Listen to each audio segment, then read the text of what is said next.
3 വയസ്സിൽ കൊണ്ടുവന്ന് ഇഴയുന്ന പ്രായത്തിൽ ഭരതനാട്യം ഇങ്ങനെ വെച്ച് കഴിഞ്ഞു.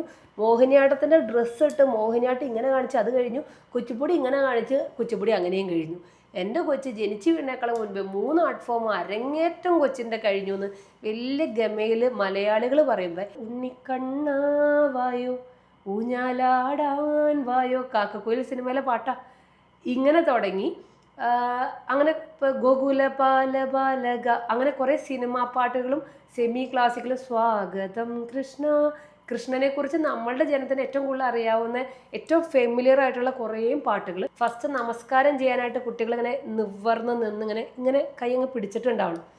ഈ പിടിക്കുന്ന നമസ്കാരം ചെയ്യുന്ന കണ്ടറിയാം ഒരു സ്ഥാപനത്തിൻ്റെ അടിത്തറ എങ്ങനെയുണ്ട് എന്നുള്ളത്. നമസ്കാരം പഠിപ്പിക്കുന്നത് തെയ്യം തത്ത ഇങ്ങനെ ഇങ്ങനെ ഇങ്ങനെ ഇങ്ങനെയൊക്കെ വാരിപ്പൊത്തി ഇങ്ങനെ കാണിക്കുമ്പോൾ തന്നെ അത് കാണുമ്പോൾ നമുക്ക് മനസ്സിലാകുന്നില്ല ഇത് മോശമാണ്, ഇതൊരു ഭംഗിയില്ലല്ലോ, ഇതൊരു വൃത്തിയില്ലല്ലോ എന്ന് കാണുമ്പോൾ മനസ്സിലാകുന്നില്ല നമുക്ക്. മണിച്ചിത്രത്താഴ് സിനിമയിൽ നമുക്ക് എല്ലാവർക്കും അറിയാവുന്നതാണ്. രാമനാഥൻ എന്ന് പറയുന്ന ക്യാരക്ടറിനെ കാണിച്ചത് ഒരു പ്രൊഫഷണൽ ക്ലാസിക്കൽ ഡാൻസറാണ്. അദ്ദേഹം എന്ത് സ്ത്രൈണതയാണ് കാണിച്ചിട്ടുള്ളത്. കൊണ്ട കെട്ടിക്കഴിഞ്ഞാൽ അവിടെ കൊണ്ട വെച്ചാൽ എൻ്റെ കൊച്ചിന് 2 കൊണ്ട കെട്ടിക്കാം. കാര്യം അത് ചെയ്തില്ലെങ്കിൽ നമ്മളുടെ സ്ഥാപനം ഔട്ട്ഡേറ്റഡ് ആയി പോയാലോ. ഇപ്പോഴത്തെ കുട്ടികളുടെ ഒരു അരങ്ങേറ്റത്തിൻ്റെ ഒക്കെ ഫോട്ടോഷൂട്ടൊക്കെ എല്ലാവർക്കും ലെൻസ് വരെയായി. കുറച്ച് മുൻപ് മേക്കപ്പ് ചെയ്തോ മനസ്സിലാവില്ലായിരുന്നു. ഇനിയിപ്പോൾ കണ്ണുകൊണ്ട് പോലും മനസ്സിലാവുമെന്ന് തോന്നണില്ല. നർത്തകിക്കൊരു വിടർന്ന കണ്ണ് വേണമെന്നാണ് കേട്ടിട്ടുള്ളൂ. നർത്തകിക്ക് പൂച്ചക്കണ്ണ് വേണം, യക്ഷിയുടെ കണ്ണ് വേണം എന്നുള്ളത് പുതിയ അറിവാണ് എന്നെ സംബന്ധിച്ച്. ഇന്നത്തെ നമ്മുടെ അതിഥി പ്രശസ്തയായ ഭരതനാട്യം നർത്തകിയും നൃത്ത അധ്യാപികയുമാണ് Ammu Ouseppachan. Ammu, welcome to the show. Thank you. Ammu, ഇപ്പോൾ നമ്മൾ കുട്ടികളെ ഡാൻസ് പഠിപ്പിക്കാനായിട്ട് ചേർക്കുന്നു. അപ്പോൾ പേരൻറ്റിന് അറിയില്ല ഏത് സ്ഥാപനത്തിൽ ചേർക്കണം അല്ലെങ്കിൽ എങ്ങനെയാണ് ഒരു ഗുരുവിനെ കണ്ടെത്തേണ്ടതെന്ന് മിക്കവാറും എല്ലാവർക്കും തന്നെ അറിയണ്ടാവില്ല. എല്ലാവരും ചൂസ് ചെയ്യുന്നത് വീടിനോട് അടുത്തുണ്ടെങ്കിൽ അല്ലെങ്കിൽ ചില പരസ്യങ്ങളിലെ കാണാറുണ്ട് വളരെ കുറഞ്ഞ ഫീസ് അല്ലെങ്കിൽ ഇത്ര നാൾക്കുള്ളിൽ അരങ്ങേറ്റം നടത്താം കുട്ടി. അപ്പോൾ നോക്കുമ്പോൾ അടുത്തുള്ള കുട്ടി ജോയിൻ ചെയ്തു 8 മാസമായുള്ള ആ കുട്ടിയുടെ അരങ്ങേറ്റം, അപ്പോൾ അവിടെ ചേർക്കാം. ഇങ്ങനെയൊക്കെ നമ്മൾ അറിവില്ലായ്മ കൊണ്ടാണത്. അങ്ങനെ പലപ്പോഴും അബദ്ധത്തിൽ കൊണ്ടുപോയി ചേർക്കുകയും കുട്ടികൾക്ക് ആ നൃത്തത്തോട് ചിലപ്പോൾ ഒരു പക്ഷേ താല്പര്യമുള്ള കുട്ടിയാണെങ്കിൽ പോലും കുഞ്ഞത് വെറുത്തു പോകുന്നു, ഇല്ലെങ്കിൽ ഒന്നും പഠിക്കാതെ അരങ്ങേറ്റം ചെയ്യുന്നു. കാണുന്നവർ മുഴുവനും എന്തെന്നാ കുട്ടി കാണിക്കണേ എന്ന് വെച്ച് അങ്ങനെ മൊത്തത്തിൽ അതിൻ്റെ ഒരു നിലവാരം നഷ്ടപ്പെടുന്നുണ്ട്.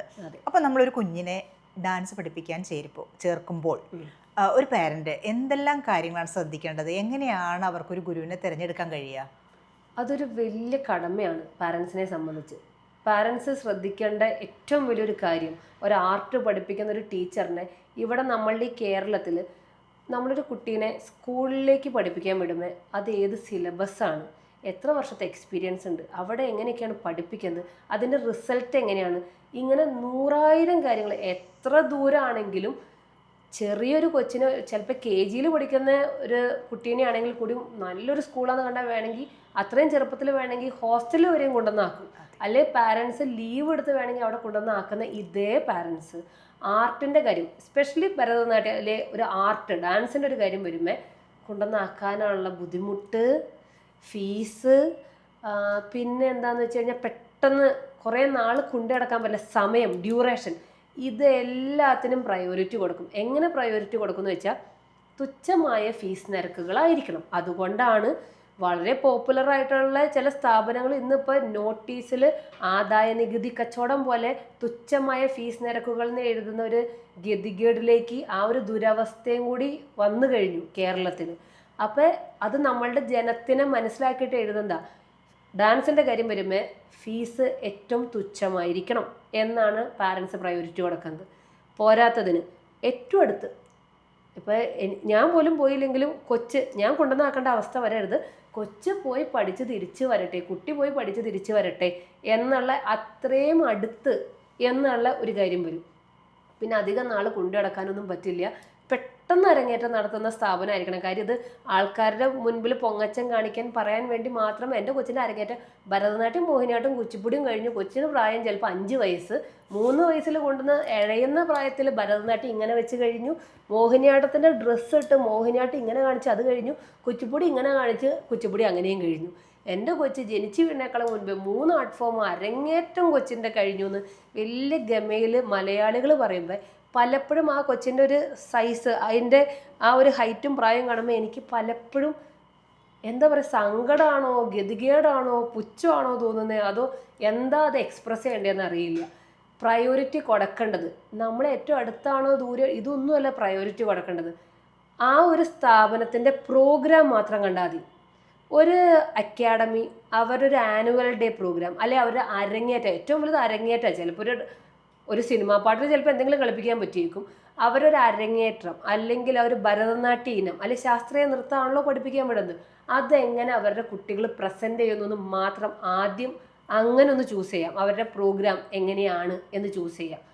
അതിനെ മുൻപ് ഈ ടീച്ചറിന് എന്താണ് ക്വാളിഫിക്കേഷൻ, ഈ ടീച്ചറിന് ഡാൻസായിട്ട് എന്തെങ്കിലും ബന്ധമുണ്ടോ എന്ന് നോക്കണം. കാര്യം ഇപ്പോഴത്തെ കാലത്ത് മറ്റ് പ്രൊഫഷനിൽ ഇരിക്കുന്ന ആൾക്കാർ പാർട്ട് ടൈമായിട്ട് അല്ലെങ്കിൽ പോക്കറ്റ് മണിക്ക് വേണ്ടി പഠിപ്പിക്കുന്നതാണ് ഭരതനാട്യം അല്ലെങ്കിൽ ഡാൻസ്, ശാസ്ത്രീയ നൃത്തം എന്ന് പറയുന്ന അവസ്ഥയിൽ ഇന്നിപ്പോൾ എത്തിക്കഴിഞ്ഞു.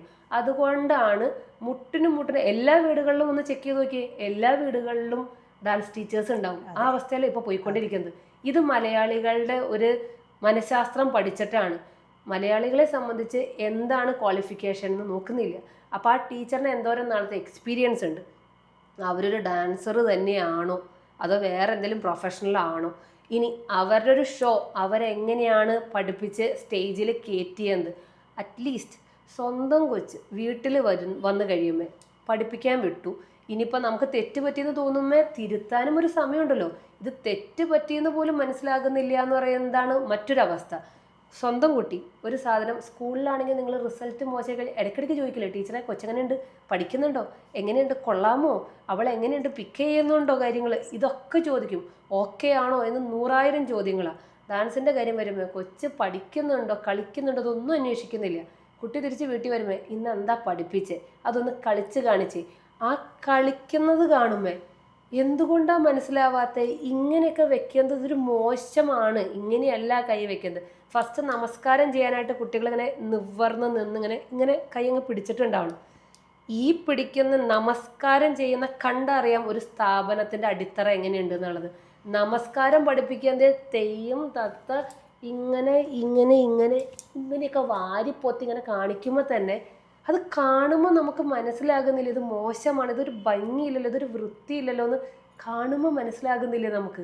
അത് കാണുമ്പോഴെങ്കിലും ഇതെന്താ ഇങ്ങനെയെന്നുള്ളത് ഒന്ന് അന്വേഷിക്കാനോ അതിനെക്കുറിച്ച് ചിന്തിക്കാനോ കാണിക്കാത്ത ഈ സമയം, ഇങ്ങനൊരു ആറ്റിറ്റ്യൂഡ് നമ്മളുടെ ആൾക്കാർക്ക് ഉള്ളത് കൊണ്ടാണ് നൃത്തം പഠിച്ച് ഒത്തിരിയേറെ ആരോഗ്യപരമായി മുന്നോട്ട് പോകേണ്ടതെന്ന് വെച്ചാൽ ഞങ്ങളുടെ ഒരു വിശ്വാസം വെച്ച് ഡാൻസേഴ്സിന് അനാവശ്യമായിട്ടുള്ള രോഗങ്ങൾ വരില്ല എന്നുള്ളത് ഒരു ദൈവികതയുമാണ്.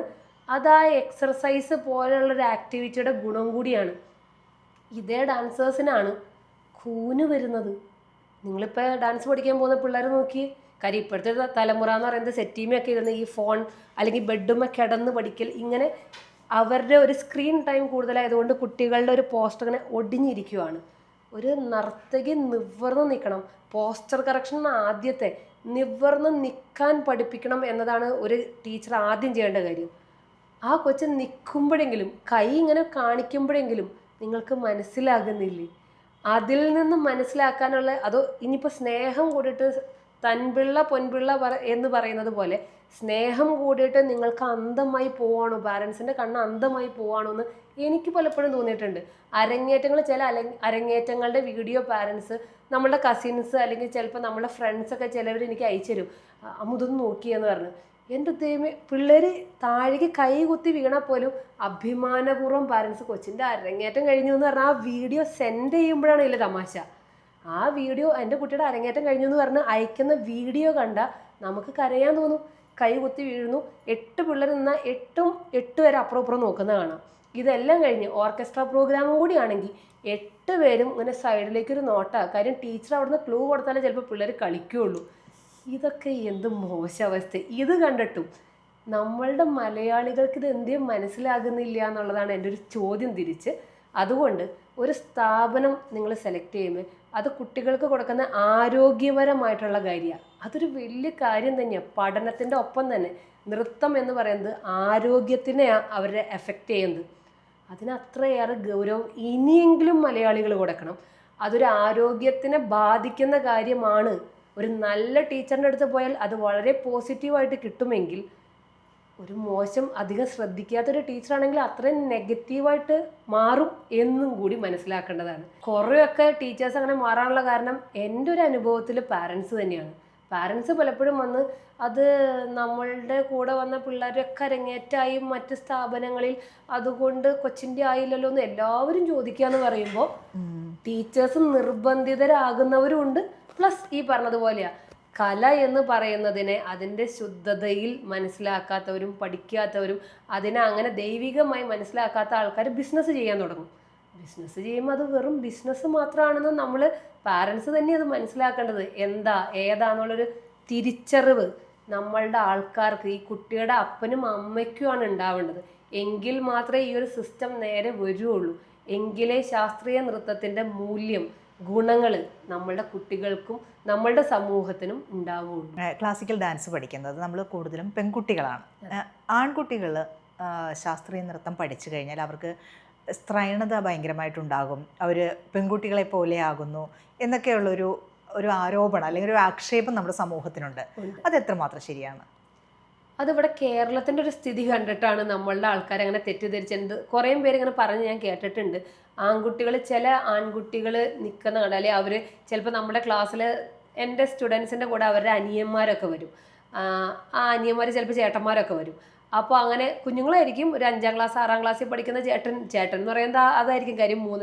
ഒരു 5 വയസ്സുള്ള കൊച്ചിൻ്റെ ചേട്ടൻ ആ പ്രായമായിരിക്കും. വന്നു കഴിയുമ്പോൾ ചിലപ്പോൾ ഇങ്ങനെ സൈഡിൽ നിന്ന് അവരിങ്ങനെ അരമണ്ഡലം നിൽക്കും. അപ്പോൾ നല്ല ഭംഗിയായിട്ട് അവരിങ്ങനെ നിൽക്കുന്ന ഞാൻ ശ്രദ്ധിക്കും. സൈഡിൽ നിന്ന് അവരിങ്ങനെ എല്ലാവരും ചെയ്യുമ്പോൾ അവർ അവിടെ ഇമിറ്റേറ്റ് ചെയ്യുന്നതാണ്.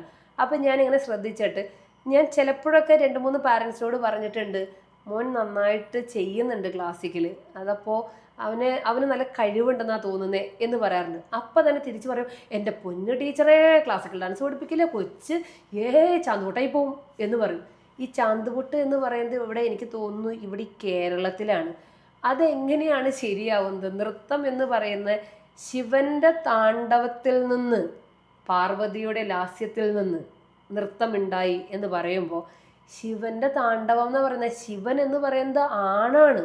അതും ഹിന്ദു മിത്തോളജിയിലെ ഏറ്റവും പവർഫുൾ ആയിട്ടുള്ള, ഏറ്റവും ഹാൻസം ആയിട്ടുള്ള ഒരു ദൈവം എന്ന് പറയുന്നത് എനിക്ക് തോന്നുന്നു ശിവനായിരിക്കും. ഭയങ്കര ഗാംഭീര്യം ഉള്ള ഒരു ഫിഗറാണ്. നമ്മൾ എപ്പോൾ സീരിയലിൽ കണ്ടാലും സിനിമയിൽ കണ്ടാലും ശിവനെ പ്രസന്റ് ചെയ്യുന്ന ഒരു ക്യാരക്ടർ അത്രയും മാസ്കുലിൻ ടച്ചിൻ്റെ അങ്ങ് സുപ്രീമാണ് ലോർഡ് ശിവ എന്ന് പറയുന്നത്. ആ ലോർഡ് ശിവയാണ് നടരാജമൂർത്തി എന്ന് പറയുന്നത്. നമ്മൾ എല്ലാ ഡാൻസ് ഹോളിലും ഇങ്ങനെ ഒരു നടരാജൻ്റെ ഒരു പോസ് കാണാം, ഒരു നടരാജ വിഗ്രഹം അങ്ങനെ വെച്ചിട്ടുണ്ട്. ആണാണ്. ആ ആണിൽ നിന്നാണ് നൃത്തത്തിൻ്റെ താണ്ഡവം കൺസെപ്റ്റ്. പ്രശ്നം നല്ലൊരു ഗുരുവായിരിക്കണം ഒരു ആൺകുട്ടീനെ നന്നായി നൃത്തം പഠിപ്പിക്കേണ്ടത്. കാര്യം ആൺകുട്ടികളും പെൺകുട്ടികളും തമ്മിൽ നൃത്തത്തിന് ഈ പറഞ്ഞതുപോലെ ഒരു സ്ത്രൈണത ഉണ്ട് എവിടെയൊക്കെയോ. ഒരു സ്ത്രീ ചെയ്യുമ്പോൾ അതിന് കുറേയേറെ ലാസ്യം വരുന്നുണ്ട്. അത് ആ ലാസ്യത്തിൽ തന്നെ ചെയ്യുകയും വേണം. കാര്യം അവർക്ക് വേണ്ടി ചൂസ് ചെയ്താണ് ഇനങ്ങൾ. അല്ലെങ്കിൽ ഒരു സ്റ്റെപ്പിൽ പോലും ഇപ്പോൾ ഒരു പെൺകുട്ടീനെ നമ്മളൊരു സ്റ്റെപ്പ് പഠിപ്പിക്കുമ്പോൾ പെൺകുട്ടി ചിലപ്പോൾ ഇങ്ങനെ അട്ടമി വെച്ചിട്ട് ഇങ്ങനെ ചെയ്യുന്ന ഒരു ആക്ഷൻ, ഇത് സെയിം അല്ല ബോയ് ചെയ്യുമ്പോൾ. ഒരു ബോയ് ഇങ്ങനെ തന്നെ ചെയ്ത് കഴിയുമ്പോൾ ആ ആൾ പോലും അറിയാണ്ട് ഒരു സ്ത്രൈണത അദ്ദേഹത്തിലേക്ക്, ആ ആണിലേക്ക് അങ്ങ് ചെല്ലും. അപ്പം നമ്മളെ പഠിപ്പിക്കുന്ന ആൾ എന്ത് ചെയ്യണം? കൊറിയോഗ്രഫി ചെയ്യുമ്പോൾ പഠിപ്പിക്കുമ്പോൾ എന്ത് ചെയ്യണം? ഒരു ഗേളിന് ഇങ്ങനെ ഒരു ലാസ്യം കൊടുക്കുമ്പോഴും ബോയ് വളരെ സ്ട്രെയിറ്റ് ആയിട്ട് നിന്ന് ഈ നെക്ക് മൂവ്മെൻറ്റ്സൊക്കെ കളഞ്ഞ് തക്കിട്ട തക്കിട്ട തക്കിട്ട തക്കിട്ട എന്ന് പറഞ്ഞാൽ അതിൽ തന്നെ ഒരു മാസ്കുലിൻ ടച്ച് ഉണ്ട്. അതൊരു ബോയ് ചെയ്യുമ്പോൾ, ഇപ്പം ഞാൻ ചെയ്ത് കാണിക്കുന്നതിനേക്കാളും ഒരു ബോയ് എന്ന് പറയുമ്പോൾ അവരാ ചെയ്യുന്നത് ഭയങ്കര സ്ട്രോങ് ആയിട്ടിട്ട് വളരെ ഷാർപ്പായിട്ടിട്ട് ചെയ്യുമ്പോൾ അതെങ്ങനെ ഞാൻ ഒരു ലേഡി, ഒരു വുമണായ ഞാൻ തന്നെ ഇത് 2 ശൈലി കാണിക്കുമ്പോൾ ഇതിൽ തന്നെ വ്യത്യാസം ഉണ്ടാവും. അപ്പം അത് തന്നെ ഒരു ബോയ് ചെയ്യുമ്പോൾ എത്രയോ വ്യത്യാസം ഉണ്ടാവും. ശരിക്കും നമ്മളുടെ ജനത്തിന് ഉള്ള അറിവ് കുറവ് കൊണ്ടാണ്.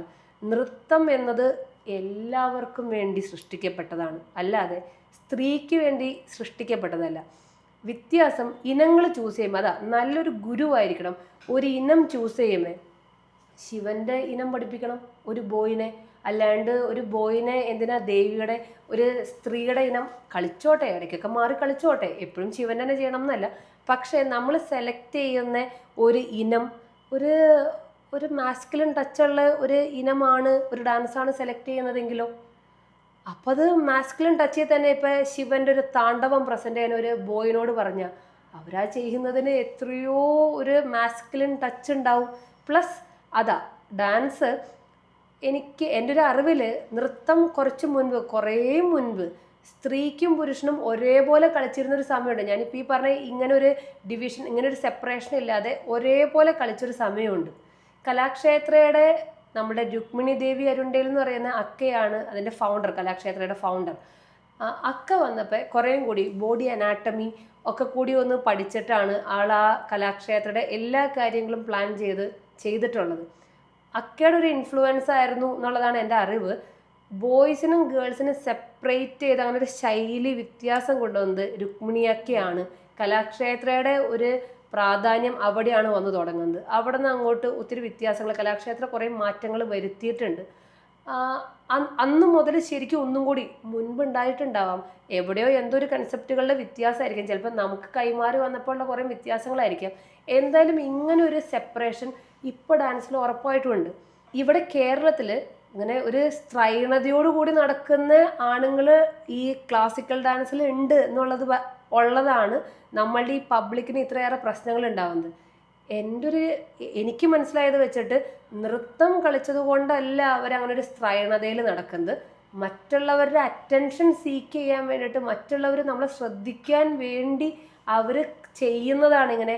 ചിലപ്പോൾ മൂക്കുത്തി ഇട്ടിട്ട് നടക്കുക, കുറേ സ്റ്റഡ് അടിക്കുക, അല്ലെങ്കിൽ ഒരു ഫെമിനിൻ ടച്ചിൽ ലിപ്സ്റ്റിക്കൊക്കെ അടിച്ച് ഫൗണ്ടേഷനൊക്കെ ഇട്ട് ഒരു സ്ത്രീ നടക്കുന്നത് പോലെ നടക്കുക. ഇതൊക്കെ പ്രശ്നങ്ങൾ വരുന്നത് അവർ ബോധപൂർവം ചെയ്യുന്ന കാര്യങ്ങൾ, അവർ മറ്റുള്ളവർ ശ്രദ്ധിക്കാൻ വേണ്ടി ചെയ്യുന്ന, അല്ലാണ്ട് നൃത്തം പഠിച്ച അങ്ങനെ ആകന്തേ അല്ല. അങ്ങനെയല്ല അത്. നമ്മളുടെ ജനത്തിന് അറിയാവുന്ന ചിലപ്പോൾ ഡാൻസാർമാരിൽ ചിലർ ഇങ്ങനെ നടക്കുന്നവരായിരിക്കാം. അത് ആ ആളുടെ ഒരു രീതിയാണ്, അല്ലാതെ അത് നൃത്തം പഠിച്ച് അങ്ങനെ ആവുന്നതല്ല. നല്ല ആണുങ്ങൾ ഡാൻസേഴ്സ് പ്രസന്റ് ചെയ്യുന്ന കണ്ടു കഴിഞ്ഞപ്പോൾ നമുക്ക് എല്ലാവർക്കും പരിചയമുള്ള ഒരു പാർശ്വനാഥ് എസ് ഉപാധ്യായ എന്ന് പറഞ്ഞിട്ട് ഒരു പ്രൊഫഷണൽ ഡാൻസർ ഉണ്ട്. അദ്ദേഹം ഒരു വീഡിയോ ചെയ്യുമ്പോൾ, ക്യാഷ്വലായിട്ടുള്ളൊരു വീഡിയോ ചെയ്യുമ്പോൾ അദ്ദേഹം ഒരു സ്ത്രൈണതയും അദ്ദേഹത്തിൻ്റെ പ്രസൻറ്റേഷനിലില്ല. അദ്ദേഹത്തിൻ്റെ ഡാൻസ് കണ്ടാലും വളരെ മാസ്കുലിൻ ടച്ചുള്ള എന്ത് രസമായിട്ട് ചെയ്യുന്നു. അദ്ദേഹത്തിന് ചെയ്യാമെങ്കിൽ, അത് എല്ലാവർക്കും അറിയാവുന്നൊരു ഫേമസ് ആർട്ടിസ്റ്റാണ്, അദ്ദേഹത്തിന് ആകാമെങ്കിൽ. മണിച്ചിത്രത്താഴ് സിനിമയിൽ നമുക്ക് എല്ലാവർക്കും അറിയാവുന്നതാണ്. രാമനാഥൻ എന്ന് പറയുന്ന ക്യാരക്ടറിനെ കാണിച്ചത് ഒരു പ്രൊഫഷണൽ ക്ലാസിക്കൽ ഡാൻസറാണ്. അദ്ദേഹം എന്ത് സ്ത്രൈണതയാണ് കാണിച്ചിട്ടുള്ളത്. അദ്ദേഹം ആ സിനിമയിലെ റോള് പോലും എന്ത് ഭംഗിയായിട്ടാണ് കൈകാര്യം ചെയ്തത്. സോ നൃത്തം പഠിച്ചാൽ ഒരിക്കലും ഒരു ആണ് നൃത്തം പഠിച്ചത് കൊണ്ട് ഒരിക്കലും ഒരു സ്ത്രീനെ പോലെ ആകില്ല. പഠിപ്പിക്കുന്ന ഗുരു നല്ലതാണോ ആ ആണായിട്ട് തന്നെ നൃത്തം ചെയ്യും.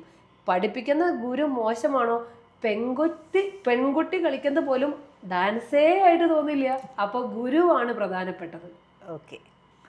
ഒരു കുഞ്ഞിൻ്റെ നൃത്തം അരങ്ങേറ്റം നടത്തുമ്പോൾ പാരൻസിന് വരുന്ന ഏറ്റവും വലിയൊരു അമിത ഭാരം എന്ന് പറയുന്നത് അതിന് വരുന്നൊരു ചിലവാണ്. ഒത്തിരി കോസ്റ്റ്യൂമിനും അല്ലാതെയൊക്കെ നല്ല ചിലവ് വരും. ഒപ്പം തന്നെ ഗുരുവിന് ദക്ഷിണ കൊടുക്കുക എന്നുള്ള ചടങ്ങുണ്ടല്ലോ, അതിന് വ്യക്തമായ എന്തെങ്കിലും നിയമങ്ങളുണ്ടോ? ഇത്രയൊക്കെ കാര്യങ്ങൾ ചെയ്തിരിക്കണം. നൃത്തത്തിൽ അങ്ങനെ ഒരു കീഴ്വഴക്കമുണ്ടോ? ദക്ഷിണ എന്ന് പറയുന്നത് പണ്ട് മുതലേ ഉള്ളൊരു രീതിയാണ്. അത് ഇന്ത്യയുടെ പറഞ്ഞതുപോലെ പാരമ്പര്യ കലയായതുകൊണ്ട് അതിന് അതിൻ്റേതായിട്ടുള്ള കുറേ അനുഷ്ഠാനങ്ങളും ആചാരങ്ങളും ഒക്കെ ഉണ്ട്. ദക്ഷിണ വെച്ച് തന്നെ തുടങ്ങണം എന്ന് പറയുന്നത് ഒരു ചടങ്ങ് തന്നെയാണ്. അതിൻ്റെ രീതിയിൽ തന്നെ കണ്ട് ചെയ്യേണ്ടതുമാണ്. ദക്ഷിണ ഗുരുക്കന്മാർ അവർക്ക് അർഹതയുള്ള ഒന്ന് തന്നെയാണ്. ദക്ഷിണ വാങ്ങി ഇനം പഠിപ്പിച്ച് തുടങ്ങുക എന്ന് പറയുന്നത് ഒരു ട്രഡീഷൻ തന്നെയാണ്. പക്ഷേ ആ ദക്ഷിണയിൽ എന്ത് വേണം എന്നുള്ളത് തീരുമാനിക്കുന്നത് പഠിപ്പിക്കുന്ന ഗുരുവല്ല, കൊടുക്കുന്നവരാണ്. കാര്യം പണ്ട് ഒരു സമയത്ത് ഇതൊരു ട്രഡീഷൻ എന്ന് പറയുന്നത് പണ്ട് മുതലേ നമ്മളുടെ കാർന്നോന്മാർ നമ്മളെ കാണിച്ചു തന്നത്, നമ്മളുടെ പൂർവികർ നമ്മളെ കാണിച്ചു തന്നത്, അങ്ങനെ നമ്മൾ ഇങ്ങനെ തലമുറയായിട്ട് ഇങ്ങനെ അത് ചെയ്തു പോന്നുകൊണ്ടേ ഇരിക്കുക. പണ്ടൊക്കെ ഞാൻ കേട്ടാണ് ഒരു രീതിയാണ്, ഗുരുവിന് ഈ ദക്ഷിണ എന്ന് പറയുന്നതിൻ്റെ പിന്നിൽ ഒളിച്ചിരിക്കുന്ന ഒരു സീക്രട്ട് ഒരു കാര്യം എന്താണെന്ന് ഞാൻ കേട്ട എൻ്റെ ഒരു അറിവാണ്, എനിക്ക് കിട്ടിയൊരു അറിവാണ്.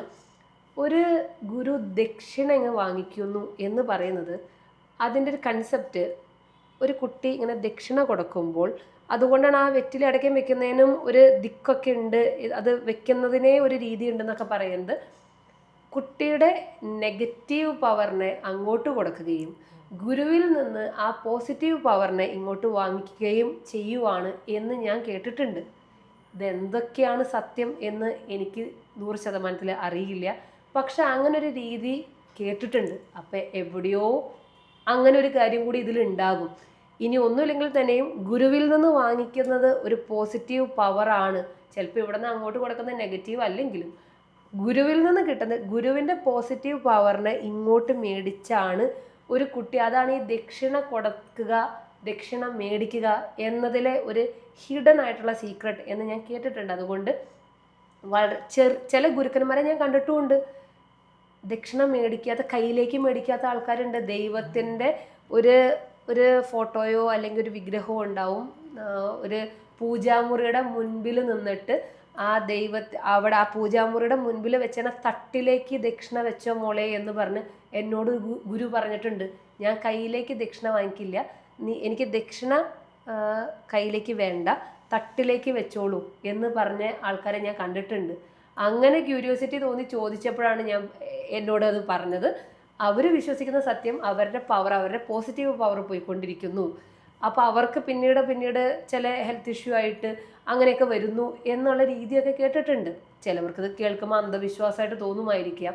അത് എങ്ങനത്തെ വിശ്വാസമാണെന്നൊന്നും ജഡ്ജ് ചെയ്യാൻ ഞാൻ ആളല്ല, പക്ഷെ ഇങ്ങനൊരു രീതി കേട്ടിട്ടുണ്ട്. അതുകൊണ്ട് പണ്ട് നമ്മൾ ഒരു ഗുരുവിന് ദക്ഷിണ കൊടുക്കുമ്പോൾ ആ ഗുരുവിന് ആ ഒരു വർഷം നിലനിൽക്കാനായിട്ട്, ഒത്തിരി പണ്ട് മുതലുള്ളൊരു രീതിയാണല്ലോ ദക്ഷിണ കൊടുക്കൽ, ആ ഒരു ഗുരുവിനെ അത് ബാധിക്കാതിരിക്കാൻ വേണ്ടിയിട്ട് ഡ്രസ്സും സ്വർണവും ചിലപ്പോൾ കുറേ നെല്ലും ഒക്കെ കൊടുക്കുന്നത് ആ കുറേ നാൾ ആ ഗുരു നന്നായി നിലനിൽക്കാൻ വേണ്ടിയിട്ടാണ് ഇങ്ങനൊരു ദക്ഷിണ കൊടുത്തിരുന്നത് എന്ന് കുറച്ച് മുൻപേ കേട്ടിട്ടുണ്ട്.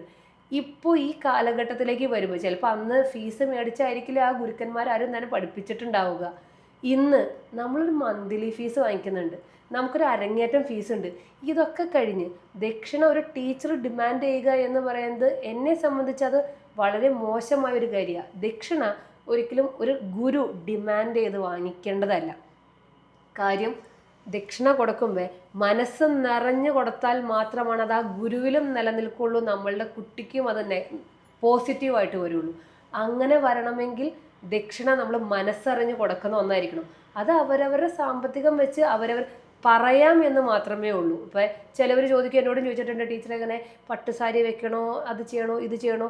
ഒരു കഴിഞ്ഞ സദരോത്സവത്തിനൊക്കെ ഞാൻ അങ്ങോട്ട് നമ്മുടെ ഗ്രൂപ്പിൽ അനൗൺസ് ചെയ്തു, ആരും സ്വർണം വെക്കണ്ട. കാര്യം ഇപ്പോഴത്തെ കാലത്ത് സ്വർണം എന്ന് പറയുന്നത് ഹൈ എക്സ്പെൻസീവാണ്. എന്തിനാണ് ഈ ഫീസും മേടിച്ചു, നമ്മൾ അരങ്ങേറ്റം ഫീസും മേടിച്ചു, ഇനി സ്വർണം കൂടിയോ? അങ്ങോട്ട് അനൗൺസ് ചെയ്യണം ടീച്ചേഴ്സ്, സ്വർണ്ണമൊന്നും വെക്കണ്ട. ഇനി പാരൻസിന് ഇഷ്ടമുള്ളത് ചെയ്യട്ടെ, അവർ മനസ്സറിഞ്ഞ് ചെയ്യട്ടെ. സോ ദക്ഷിണ ഒരിക്കലും ഡിമാൻഡ് ചെയ്ത് വാങ്ങിക്കാൻ പാടില്ല. വെറ്റില അടയ്ക്കുക, ഒറ്റക്കോയിൻ എന്നുള്ളത് ഒരു ടീച്ചറിന് അവകാശപ്പെട്ടതാണ്. അതൊരു ചടങ്ങ് തന്നെയാണ്. അതിലെന്തൊക്കെ വെക്കണം എന്നുള്ളത് പാരൻസിൻ്റെ സാമ്പത്തികം വെച്ചിട്ട്, അവരുടെ രീതി വെച്ചിട്ട്, അവരുടെ കാഴ്ചപ്പാട് വെച്ചിട്ട് അവരറിഞ്ഞ് ചെയ്യട്ടെ. അവർക്കൊരു കോയിൻ വെക്കാനാണ് ഇഷ്ടമുള്ളൂ, അവരത് വെച്ചാൽ മതി, അത്രയേ ഉള്ളൂ. അതുപോലെ നമ്മൾ ഈ കലോത്സവങ്ങൾ അല്ലെങ്കിൽ അരങ്ങേറ്റോ എന്തായിക്കോട്ടെ, ഒരു നൃത്തം അവതരിപ്പിക്കാനായിട്ടൊരു കുട്ടി സ്റ്റേജിൽ വരുമ്പോൾ ശരിക്കും പറഞ്ഞാൽ എൻ്റെ പേരൻസിന് പോലും എന്നെ കണ്ടാൽ മനസ്സിലാവില്ല, പറഞ്ഞില്ലെങ്കിൽ അല്ലേ. അതുപോലത്തെ മേക്കപ്പാണ്, ഏകദേശം ഒരേപോലെ ഇരിക്കും ഏത് കുഞ്ഞിനെ കണ്ടാലും. ഈ ആ കുട്ടിയുടെ തനതായ അതിൻ്റെ മുഖസൗന്ദര്യം, അതിൻ്റെ മുഖം, ആ ഐഡൻറ്റിറ്റി ഉണ്ടല്ലോ, അത് നിലനിർത്തിക്കൊണ്ട് വൃത്തിയായൊരു മേക്കപ്പ് ചെയ്തത് ശാസ്ത്രീയ നൃത്തം ചെയ്യാൻ പാടില്ല, അങ്ങനെ എന്തെങ്കിലും ഉണ്ടോ? ശാസ്ത്രീയ നൃത്തത്തിനെ സംബന്ധിച്ച് ആ നൃത്തം തന്നെയാണ് ഏറ്റവും വലിയ ബ്യൂട്ടി. ഓരോരുത്തർക്കും അവരവരുടേതായിട്ടുള്ള ഐഡൻറ്റിറ്റി ഉണ്ട്. ഇങ്ങനെ നമ്മൾ മാസ്ക് ചെയ്യുന്ന ടൈപ്പിലുള്ള, ഇതിപ്പോൾ മാസ്ക് ചെയ്യപ്പെടുവാണ് കുട്ടികൾ. ഇങ്ങനൊരു മേക്കപ്പിലേക്ക് പോകുമ്പോൾ കുട്ടിക്ക് കുട്ടിയുടെ മുഖമേ മാറുന്നു, അവർക്ക് അവരുടെ ഒരു ഐഡന്റിറ്റി കുറയുന്നു എന്ന് എനിക്ക് പലപ്പോഴും തോന്നിയിട്ടുണ്ട്. അത് അവരുടെ കോൺഫിഡൻസ് അല്ലേ കളയുന്നതെന്നും എനിക്ക് തോന്നിയിട്ടുണ്ട്. കാര്യം അപ്പം എന്നെ കാണാൻ കൊള്ളില്ലാത്തത് കൊണ്ടാണോ അതിനെ ഇങ്ങനെ മാസ്ക് ചെയ്തെടുത്താണ്, അങ്ങനെയും വേണേൽ ചിന്തിച്ചെടുക്കാമല്ലോ. അല്ല, ഏത് കുട്ടിയാണെങ്കിലും അതിന് ഒരേ നിറവും പുരികം അതുപോലെ എല്ലാം കൃത്രിമമായിട്ട് വരച്ച് വെക്കുകയാണ്. എന്നാൽ അതേസമയം വലിയ ഫേമസ് ആയിട്ടുള്ള നർത്തകിമാരൊക്കെ നൃത്തം ചെയ്യുമ്പോൾ നമുക്ക് അവർ ഇന്ന ആളാണെന്ന് മനസ്സിലാകും. ആ രീതിയിൽ നോർമൽ ആയിട്ടുള്ള നല്ല മേക്കപ്പ് ഉപയോഗിക്കുന്നുണ്ട്. സാധാരണ ആളുകളുടെ കാര്യത്തിൽ വരുമ്പോൾ എന്തിനാണ് ഇങ്ങനത്തെ ഒരു മേക്കപ്പ് സ്വീകരിക്കുന്നത്? അത് ഈ അരങ്ങേറ്റത്തിന് ഡാൻസോ ഇല്ല, നേരെ ചൊവ്വേ ഡാൻസും ഇല്ല, ഇനിയിപ്പോ കണ്ണിലൊന്നും ഉണ്ടാവില്ലല്ലോ, കയ്യും ഇല്ല, കണ്ണും ഇല്ല, കാലും ഇല്ല, മേക്കപ്പിലെങ്കിലും കൊച്ചാന്ന് പോലും മനസ്സിലാവാതെ ഇരുന്ന് കഴിഞ്ഞാൽ, ഇങ്ങനെ വളരെ ഫാൻസി ഡ്രസ്സ് പോലെ കുട്ടീനെ ആക്കി കഴിഞ്ഞാൽ അതിലെങ്കിലും കുട്ടികൾ പിടിച്ചു നിൽക്കുമല്ലോ. വലിയ വലിയ പ്രൊഫഷണൽസ് ചെയ്യുമ്പോൾ, ഇപ്പം ഞാനൊക്കെ പ്രോഗ്രാം ചെയ്യുമ്പോൾ, അല്ലെങ്കിൽ ചെന്നൈയിൽ നിന്നുള്ള ആർട്ടിസ്റ്റുകൾ ചെയ്യുമ്പോൾ അവർ വളരെ ലൈറ്റ് മേക്കപ്പാണ് ചെയ്യുന്നത്. നമ്മൾ വെറുതെ കണ്ണ് വരയ്ക്കും, അല്ലെങ്കിൽ പുരുകൻ ജസ്റ്റ് ഒന്ന് ഡാർക്കൺ ചെയ്യും, ലിപ്സ്റ്റിക് ഇടും, അത്രയേ ഉള്ളൂ.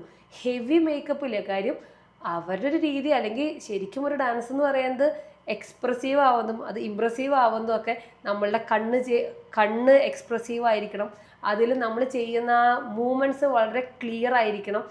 നമ്മൾ ചെയ്യുന്ന ആർട്ട് ഒതൻറ്റിക് ആണെങ്കിൽ, നമ്മൾ ചെയ്യുന്ന ആർട്ട് ഒരു എക്സ്ട്രീം ആണെങ്കിൽ, നമുക്ക് മേക്കപ്പിൻ്റെ സപ്പോർട്ടോ ഇതിനു മാത്രം ആഭരണങ്ങളോ ഡ്രസ്സോ വലിയ അസാധ്യമായ പട്ടോ ഒന്നിൻ്റെ ആവശ്യമില്ല.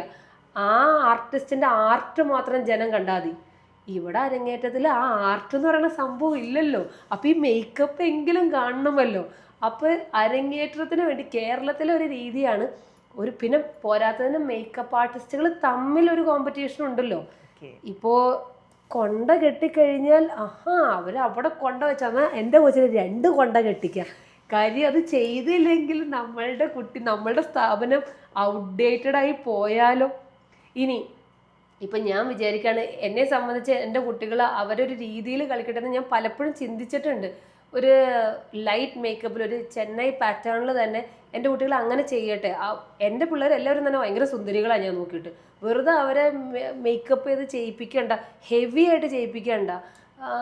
നമ്മളുടെ ആർട്ടിസ്റ്റുകളും നല്ല ഭംഗിയായിട്ട് ലൈറ്റായിട്ട് മേക്കപ്പ് ചെയ്യാനുള്ള ആർട്ടിസ്റ്റുകളും എനിക്കുണ്ട്. രാധുച്ചേട്ടൻ തൃശ്ശൂരിൽ നിന്ന്, വർഗീസ് ചേട്ടൻ ചാലക്കുടിയിൽ നിന്ന്, അവരൊക്കെ വലിയ വലിയ ആർട്ടിസ്റ്റുകളാണ്, നല്ല ഭംഗിയായിട്ട് ചെയ്യും. അപ്പോൾ അവരെയും കൊണ്ടൊക്കെ നമുക്ക് ലൈറ്റ് മേക്കപ്പ് ചെയ്യിപ്പിക്കാമെന്ന് വെച്ചാൽ തന്നെ ഇതിലൊരു പ്രശ്നം എന്താണെന്ന് വെച്ചാൽ, ഇപ്പം ഞാനങ്ങനെ ലൈറ്റ് മേക്കപ്പ് ചെയ്യിപ്പിച്ചു, ഉടനെ ആൾക്കാർ പറയും, കണ്ടാ ടീച്ചർ അതുമേയും ലാഭിച്ചു, ആ കാശും ടീച്ചർ ലാഭിച്ചു, ടീച്ചർ വാങ്ങിച്ച് കൈപ്പിടിച്ചു എന്ന് വെറുതെ എന്തിനാ ആ കുറ്റം കേൾക്കുന്നതെന്ന് വെച്ചിട്ട് നമ്മൾ പോലും നിർബന്ധിതരാകും. ഈ കേരളത്തിൽ നമ്മളൊരു സ്ഥാപനം കൊണ്ടുനടക്കുമ്പോൾ കേരളത്തിൻ്റെ രീതിയിൽ തന്നെ പോകട്ടെ എന്ന് അങ്ങനെയും കുറേ പേര് കഷ്ടപ്പെട്ട് മനസ്സോടുകൂടി അതിലേക്ക് മാറേണ്ട ഒരു അവസ്ഥ ഉണ്ടാവുന്നുണ്ട്. പ്രശ്നം ഇതാ, ബാക്കി എല്ലായിടത്തും നമ്മളെ സംബന്ധിച്ച് നമ്മളുടെ കുട്ടികളുടെ കയ്യിൽ ആർട്ടുണ്ട്, അവർ നന്നായിട്ട് പ്രസൻറ്റ് ചെയ്യുന്നുണ്ട്. അതിന് വേണ്ടിയിട്ട് എന്തിനാണ് ഹെവി മേക്കപ്പ് എന്ന് ചിന്തിച്ചാൽ കൂടിയും നമ്മളുടെ പാരൻസും മറ്റ് സ്ഥാപനത്തിൻ്റെ ആൾക്കാരും അവരുടെ ഫ്രണ്ട്സൊക്കെ ഇവർക്ക് ഇഞ്ചെക്ട് ചെയ്ത് കൊടുക്കും. നിങ്ങളുടെ ടീച്ചർ നല്ല ആളാട്ടോ, മേക്കപ്പ് ചെയ്യേണ്ട കാശ് വെച്ച് കൈ പിടിച്ചു പോലെ എന്ന് പറഞ്ഞ് ആ ചീത്തപ്പേരാവും.